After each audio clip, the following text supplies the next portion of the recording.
Hello అందరికీ welcome to me Lakshmi's ముచ్చట్లు. మునగాకు చూడండి ఎంత ఫ్రెష్గా ఉందో. మునగాకులో ఎన్నో బెనిఫిట్స్ ఉన్నాయి కదా. సో రోజు అన్నిట్లోకి ఎలా యూస్ చేసుకోవాలి వంటల్లోకి అనేది ఒకసారి చూద్దాం.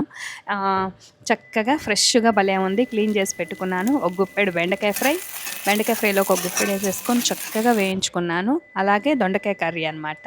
దొండకాయ కర్రీలోకి కూడా ఒక గుప్పెడు వేసేసి చక్కగా కుక్కర్ 2 విజిల్స్ రానిచ్చేసాను. ఇంకా చివరగా బీరకాయ పచ్చడిలోకి పచ్చి ఆకు వేస్తున్నాను. ఇవి మామిడికాయ ముక్కలు చింతపండుకి రీప్లేస్మెంట్గా. సో మొత్తం కలిపి చక్కగా మిక్సీ పట్టుకున్నాను. కానీ పచ్చి ఆకు అనేది వేయటం వల్ల కాస్త చట్నీ పసర వాసన వచ్చింది. అస్సలు పచ్చివాకు వేసుకోకండి మీరు. చక్కగా ముక్కలు ఎగేటప్పుడు ఒక గుప్పెడు వేసేసుకోండి. ఈరోజు స్పెషల్ చూద్దాం. బెండకాయ ఫ్రై, దొండకాయ కర్రీ, బీరకాయ పచ్చడి. మిగిలిన ఆకునంతా చక్కగా ఇట్లా గాజు కంటైనర్లో స్టోర్ చేసుకుంటున్నాను. ఇది వారం నుంచి 15 రోజుల వరకు చక్కగా ఫ్రెష్గా ఉంటుంది అనమాట. Thanks for watching.